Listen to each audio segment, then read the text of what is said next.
Mr. Murdoch, on June 7th, 2021, did you take this gun or any gun like it and shoot your son Paul in the chest in the feed room at your property off Moselle Road? No, I did not. Mr. Murdoch, did you take this gun or any gun like it and blow your son's brains out on June 7th or any day or any time? No, did not. Murdoch, did you take a 300 blackout such as this and fire it into your wife Maggie's leg, torso, or any part of her body? No, I did not. Did you shoot a 300 blackout into her head, causing her death? Mr. Griffin, I didn't shoot my wife or my son anytime. Ever.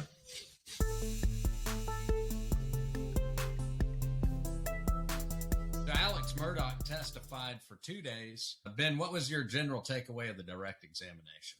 Well, it was a huge win for the defense. I keep reading all these headlines about the state gets the opportunity to grill Alex Murdaugh, et cetera, et cetera. But the takeaway that I had after watching it for 2 days was that the defense was able to humanize Alex Murdaugh way more than they would have been able to without him testifying. When that trial started, first day, and you saw him coming into the courtroom, and he's let in by all these heavily armed police officers and everything. And everybody in that town has heard rumors for years now that he's the head of some sort of, drug kingpin and all these other things. They were able to give Alex Murdaugh's side of the story and let him explain things, whether they're true or not, but it's his opportunity to explain it. And he explained everything from why he was stealing the money, which made a lot more sense. It's not right. It's wrong. He's going to jail for that.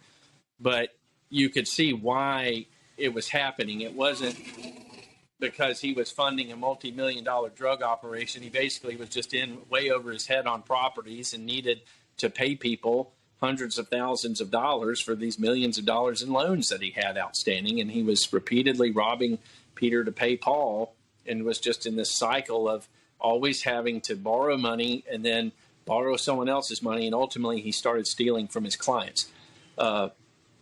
The thing for him is the jury was already well aware of that because the state had made a point to get that evidence into trial earlier. So there wasn't really any new evidence that was bad for him. There's a lot of bad evidence for Alex Murdaugh. This guy, he's a deeply flawed, despicable person in a lot of ways, right? But the jury already had that opinion of him. Now I think that they've actually been able to see him for 2 days, communicating, talking, explaining himself, and even somehow to add a little bit of sympathy for him. Normally in a case, the defendant doesn't testify and doesn't ever get to give their side of the story. But at this point, he had nothing to lose because all that bad evidence was already out there for the jury to consider. So why not have him up there and talk for 2 days and give his side of it? I took away generally the same type of feeling about it. The very beginning of the questioning gave him an opportunity to be asked, did you do this? And he looked at the jury and said no. And then he immediately admitted to lying about being at the kennels. And then he was able to give his explanation for that. Whether the jury believes it or not is going to be, I guess we'll find out, because that is the big issue in this case is if Alex Murdaugh did not lie, would we be here? If he would have come clean about being there, would we even have charges against him? I think that's a big question. If he would have said, I was down at the kennel. If he was honest about that, I don't think that there's a good chance that the state would have probably not charged him with the murders. Yeah, it's become clear that the only evidence the state has is that Alex lied about being up there that night. And if he didn't make that lie, there's not any other evidence linking him to this at all. There's no blood evidence. There's no weapon. There's nothing else. It's basically saying, you said you had an alibi. We've now shown that you lied about it. You did have the opportunity to be there. But having the opportunity to commit the murders and lying about where you were is not the same thing as proving that somebody committed the murders. They still have a really steep hill to climb. Explain to people why it's risky for a defendant to take the stand. Why does it normally not happen? The first reason you don't put your client on the stand is it exposes them to being questioned about just about anything. But also, he has a right against self-incrimination. So you can't force him to testify. That there's an instruction if he doesn't testify that the jury can't hold that against him because he doesn't have a burden of proof. The state has the total burden to prove that he did it. One of the distinctions about this case and most other cases is the simple fact that there's a bunch of evidence in this case that's been presented that you generally don't hear in a murder trial or in generally any serious criminal defense cases or criminal cases. I think we've all seen that the state's tending to use it to try to show that he has a predisposition of certain behavior, and therefore, because of that, it's likely that he did this. There's a reason that that evidence isn't admissible. I think that the thing people have to understand is that normally in a criminal trial, the defendant does not take the stand because it's very limited as to what the state can bring. Like normally there's restrictions on the evidence that the jury's allowed to hear. And in a normal case, when you put your defendant on the stand, a lot of that's off the table. Okay. And then they can be questioned about anything, and anything they say, they can be challenged on directly by the state.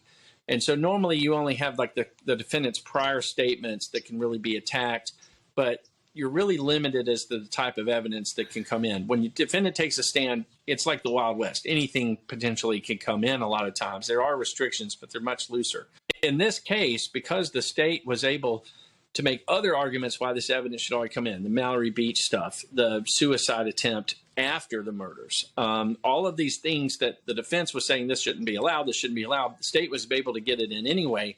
So by the time it came time to decide whether Alex should take the stand or not, he had nothing to lose. All of this bad evidence you'd be worried about coming in if the defendant takes the stand was already out there for the jury to consider. So now he's got an opportunity to just go in and say, okay, the cards are all out on the table. Everything bad I've ever done is out here. And I've done some really bad stuff, but I didn't kill my wife and kid, right? So now he gets to go up there and which is basically what he said. Right. When it comes down to closing argument, I don't know how much of that other bad evidence is going to be relevant.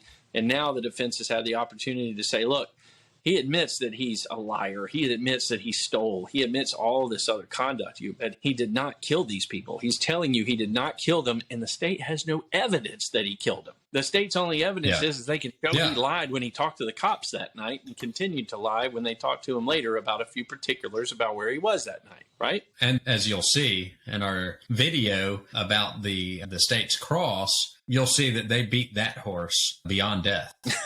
Yes, they did. All right. So be sure to be sure to watch our other videos. We'll have more about this cross-examination and more of this trial as we're coming down to the end. We should have closing arguments someday early next week.